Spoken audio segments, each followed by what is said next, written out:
Hello everyone and welcome to the next in our series of daily origami for YouTube. Today we're going to make another traditional model. We're going to make a jumping frog. Now there's a couple variations of this. We're going to make one today and then another time we'll be making the other one. For this particular project I'm going to be using 15 by 15 centimeter paper. Now, the very beginning step is to actually kind of fold your paper in half. So if you wanted to, you could possibly start with a piece that's half that. You could do 7.5 by 15. It means saving paper, but then the finished frog may not have quite the strength that it needs to jump well. So I think it works better to go ahead and just start with a square piece and go from there to keep everything nice and strong. So we have a good little froggy when we're finished. So I'm going to be starting off here with my paper. I'm going to start with the color side facing down.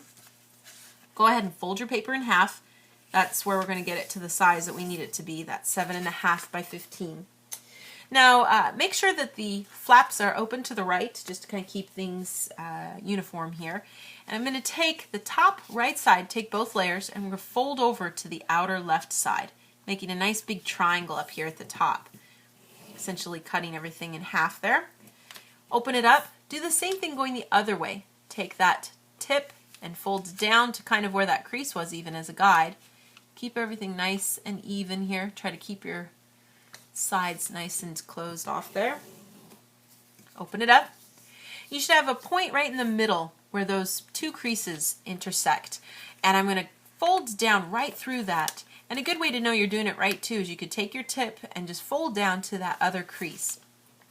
And if you kind of line it up, you should see as you go through here that it goes right through the point there, and you can see a perfect little triangle when you look at it this way. So that's a good way to kind of test to make sure you're getting it right. Make a good crease, open it up. And we're going to use the creases we've made to kind of collapse this section. So I'm going to fold in first on those creases, let everything come into the center. Put a little pressure on the top so that I can let all of that kind of smush out. Make sure you've got a really nice point there when you do this. And everything should be able to kind of smush down into a big triangle. You have these two little flaps here.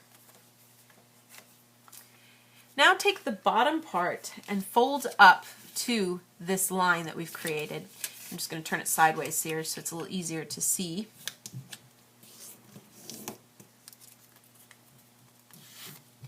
Now I'm going to create little froggy legs by taking the sides here, and you can choose, how far you want to do this. I'm just going to fold it over just a little bit to let it come out. Now, you can try, I would try to say to avoid letting it be, perfectly straight up at a 90-degree angle. Try to have it a little bit of an angle there. And you can certainly play around with this to see if any of these changes affect the way that your froggy jumps when you're done.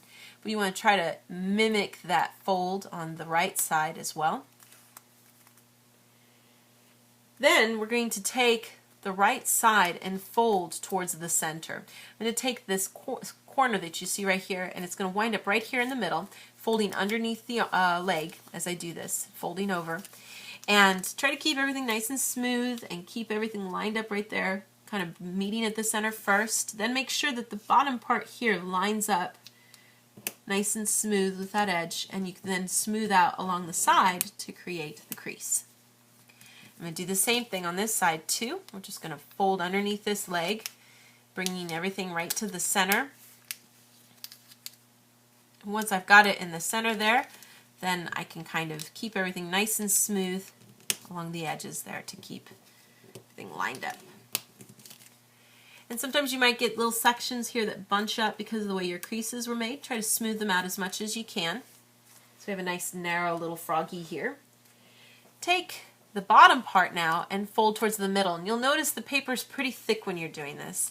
So if you're new to this, that's where you might want to just try folding it with just half a paper. But then, like I said, the froggy doesn't jump as good when you do that. So we're going to take this, and you really want to kind of sculpt it along as you go. You want to fold it right up to that center point.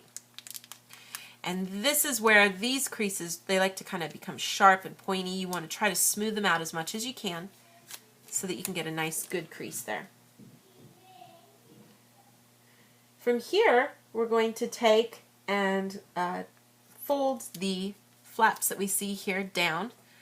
And they can only go so far. You're going to make a nice little triangle when you do this. like so. I'll take this side and do the same thing.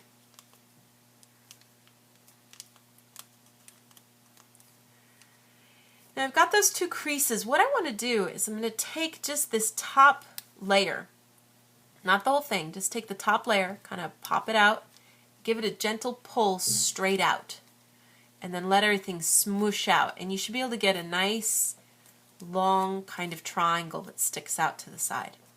I'm going to do the same thing over here. I'm just going to take that top layer, pop it out, get it to lay out flat.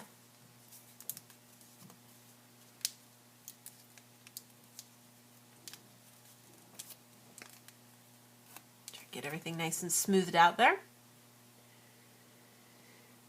Then as the last little bit, we're going to take and fold the edges that we see here to make his legs, and just fold down to that crease that we see there. So I'll just fold down to make my leg here for the froggy. I'll do this one too.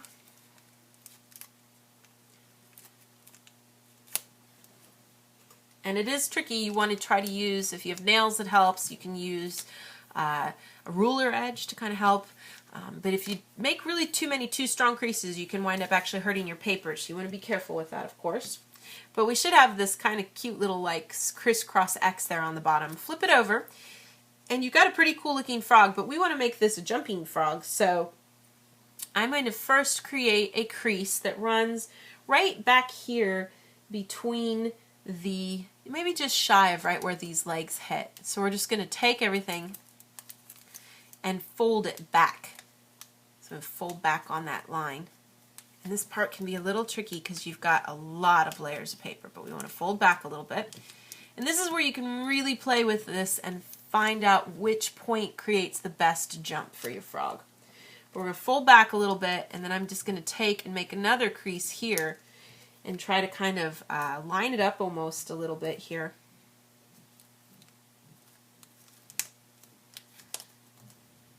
Making a nice little crease there. So we get a little zigzag crease, creating a little bit of the strain that we need to make a jumping frog. So you get the spring kind of created there. And like I said, you can play with, if you fold even farther back, you can create and see which one creates a better jump for you. Once you get this completed, it can be tricky to learn how to make him jump. You want to try to put the pressure here. You want to get that whole part folded back, and then try to just allow it to pop out a little bit here. And kind of does a funny little jump when you do it, but you can kind of keep playing with him, putting that pressure, and then just letting him go forward. That guy, that time he actually worked. You don't want him flipping everywhere. But he does jump. If you keep playing around with the idea and having some fun with it, see if he can flip, make a bunch of them, see if they can see who jumps the farthest, see if he can jump over, pieces of pencils that are suspended places, those kinds of things. But it's just a gentle kind of process of learning how to get the right jump going.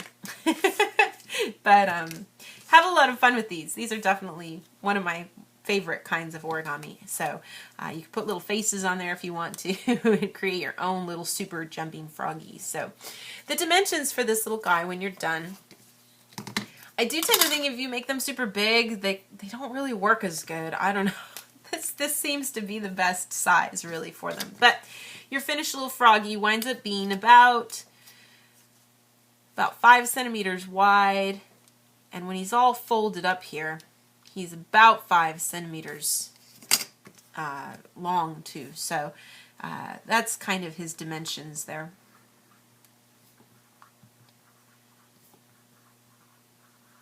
But it is definitely something that, by choosing different angles of the fold, how much you're going to include in that fold, you can get a different result for how well he jumps. So have fun with it.